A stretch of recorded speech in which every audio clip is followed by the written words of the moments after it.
Back in 1995, I was asked to quote on a job that I thought would have moral implications on this world. And I declined to quote on it.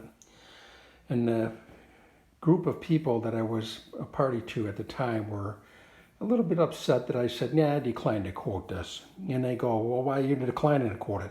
Now, they didn't tell me anything about it yet until they just presented me with the paperwork. And I said, I don't think this is something I want to get involved in. And they says, "Well, why not?" And I said, "This is an implantable microchip.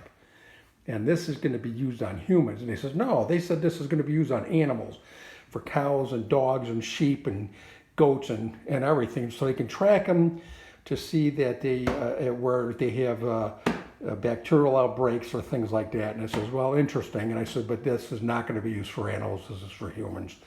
I said, "It's the size of a grain of rice, and they're going to put this stuff into us, and then that's going to be a way for them to track us. It's not for animals. They can use them as the guinea pig, but this is not for it. It's not going to be usable." And they said to me, "Well, we want you to quote it anyways because we're going to manufacture this. If we would get awarded this job, we're going to manufacture it." I says, "I refuse to quote it." And they started getting really, really pissed at me. And I said, "I can't be a privy to something that is going to have a moral implication to it. So you guys quote it yourself. I want nothing to do with it. If it became an order, I'd leave the company because I don't want anything to do with it." And he says, "Well, if you, let's say that it was not for humans and like you think it is and blah, blah, blah, how much would it cost to manufacture it?" I said, "It would cost us our souls. That's how much." So no quote. I'm not even going to give you a number. It's ridiculous. So I'm going to open this up, and this is my case. And you can see this thing's been around for a long time. It's where I keep some of our documents. And I got all kinds of stuff in here, Honda generator stuff and lawn equipment, NRA stuff, tractors, treadmills, different things, bank stuff, loans and stuff, and car titles and whatnot. And I have this thing here, and it's in this file that I call news clips. And this baby is where I have the information. And there it is. And there is the microchip. That is the device. Injectable transponder is a passive radio frequency identification tag designed to work in conjunction with compatible radio frequency ID reading systems. The transponder consists of electromagnetic coil, tuning capacitor, microchip sealed in a cylindrical glass enclosure. The chip is pre-programmed with a unique ID code that cannot be altered. Over 34 billion individual code numbers are available when the transponder is actively low frequency signals and transmitted and whatnot. So this was talking about this thing way back then. And here's all some pages on it telling you more about it. And oh yes, May, you got that? 1996. I thought 95, but it's 96. "Bruce, please advise if you are interested. I will be here next week." And there's the guy, and it was from a company that was nearby here. And I said no. And they were talking about and hearing about different things for how it's going to be used and whatnot, and how to order it and blah, blah, blah. And so I said, no, I want nothing to do with it. And that's an actual photograph. I made a copy of it, and that's the actual microchip there. This is a copy that I did on a copy machine back then. So I said, I want to take a picture of that. And there I tried to zoom it in, and that's a prototype sample of it. And so there's another one.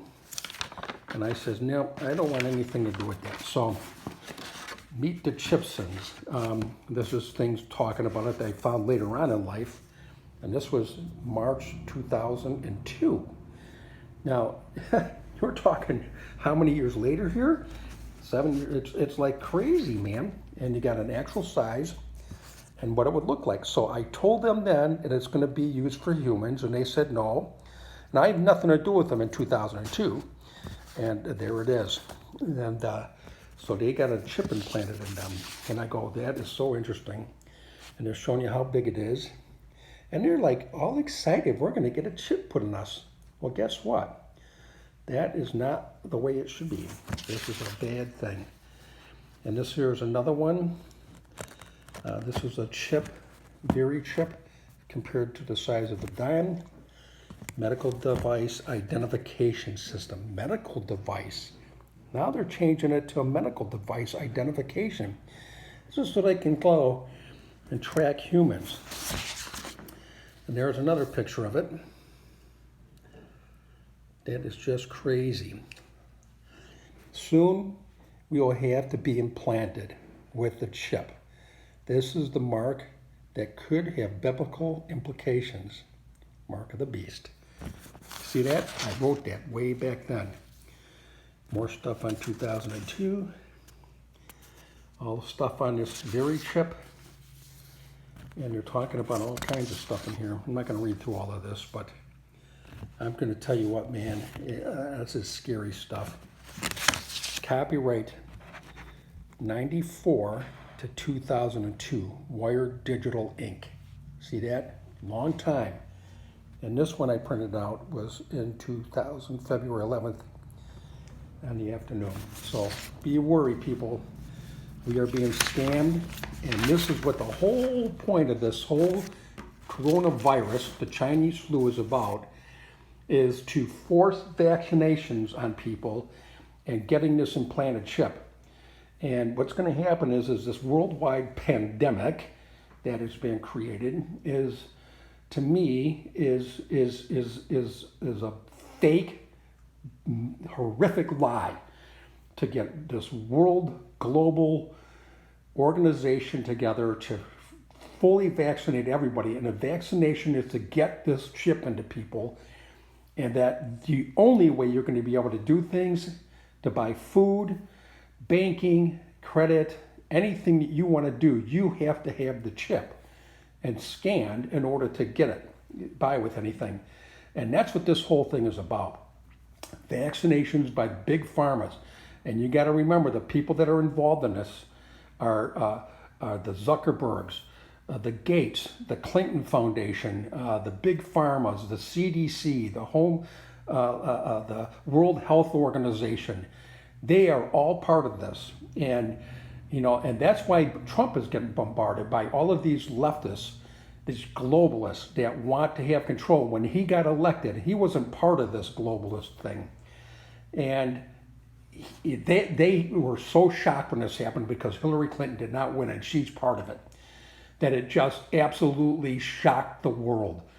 And it took them this long to try to figure out what they can do, and then to create this global pandemic to try to shock down our economy, because they're in bed with China, the communists, this one world organization, the Bilderberg Group. All of these people combined are all part of this. And I'm going to tell you right now that this is going to have huge moral implications. Our whole world will never be the same again because of this. You want to go to an NFL game, you're going to get scanned for the microchip. You're going to go to the grocery store to buy some food, you're going to get scanned for the microchip, and they're not going to let you buy the food. You're going to have to grow your own stuff. You're going to have to go hunting. You're going to have to get just seeds and get them now while you can, because if you don't, you're going to be shit out of luck later.